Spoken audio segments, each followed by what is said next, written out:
Hello everyone and welcome back to Cherry Lanes, where today we're going to go through how to make these surprise Christmas pavlovas, where instead of having the cream and fruit on top, we are hiding them inside these Christmas trees.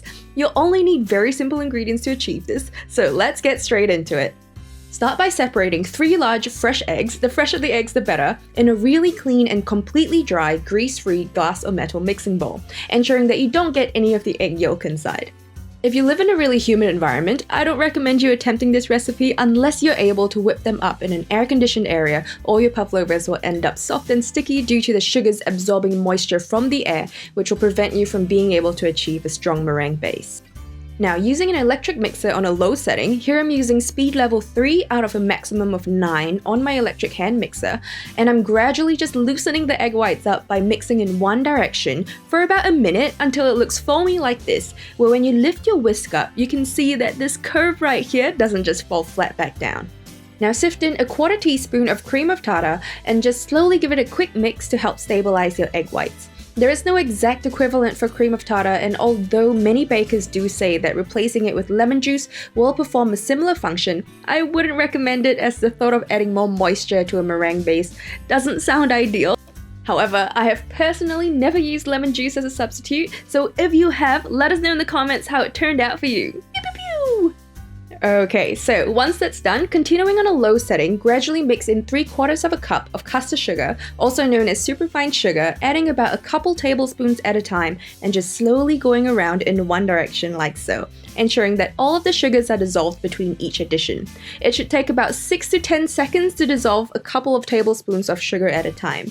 And now my right hand got a little bit tired, so I changed hands but continued mixing in the same direction until all the sugars are completely dissolved and you achieve a consistency that is slightly thicker than mayonnaise, and it should kind of be between soft and stiff peaks, where everything looks really smooth and glossy like this, where you can also see when I'm holding the bowl towards the side, it's not sliding around anywhere.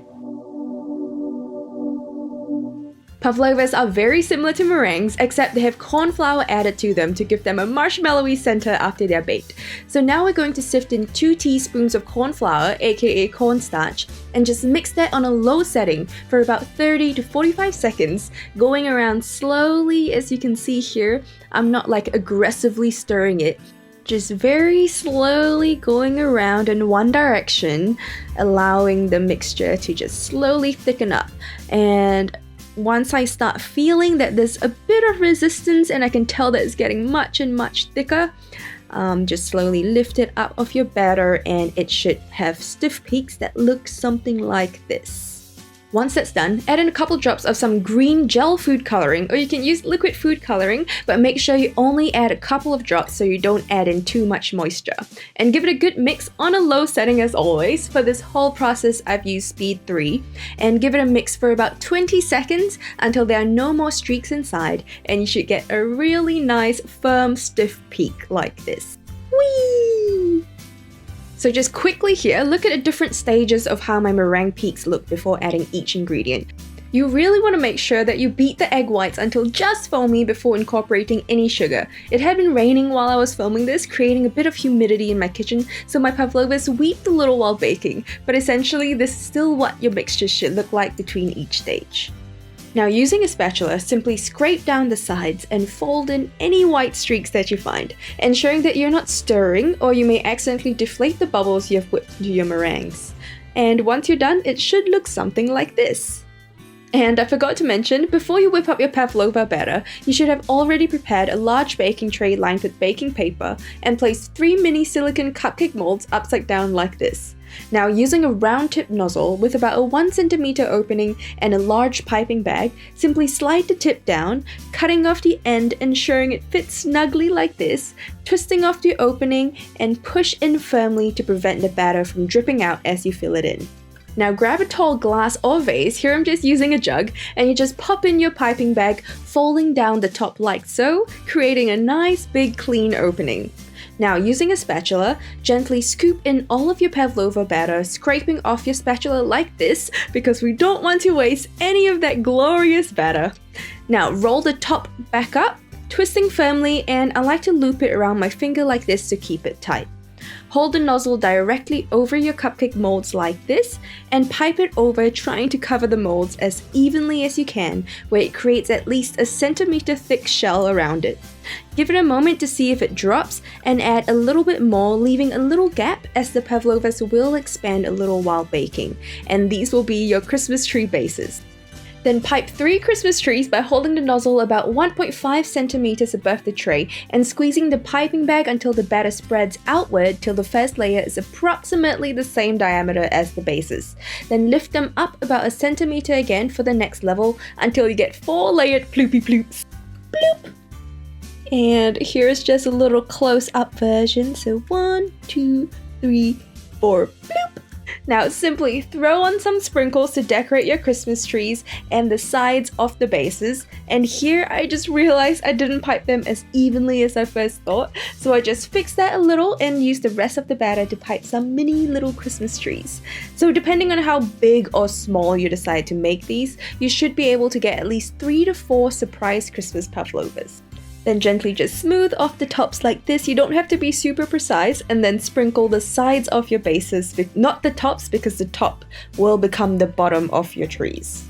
Typically, pavlovas don't store well and should ideally be served within 6 to 8 hours of them being made. However, I developed this recipe to be more of a meringue pavlova hybrid, so you can prepare them at least a day in advance before serving them up at your Christmas party. So ensure your oven is preheated to 100 degrees Celsius using the fan force setting, making sure the heat comes from the top and bottom.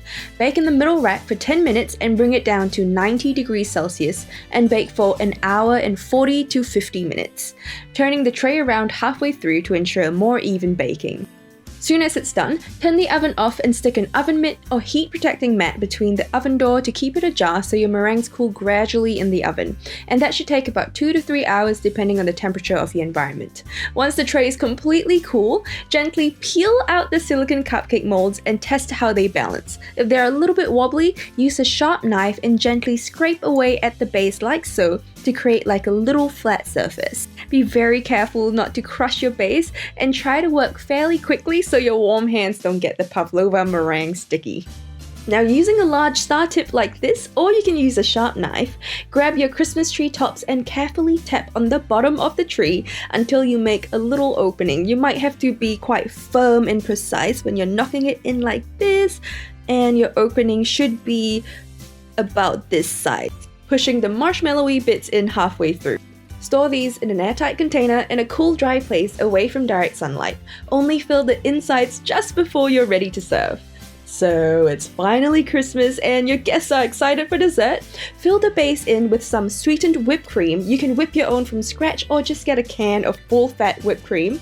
Add your favorite fresh fruits. Here I'm just using blueberries, but you can add strawberries, kiwi, mango chunks, or literally any combination of fruits.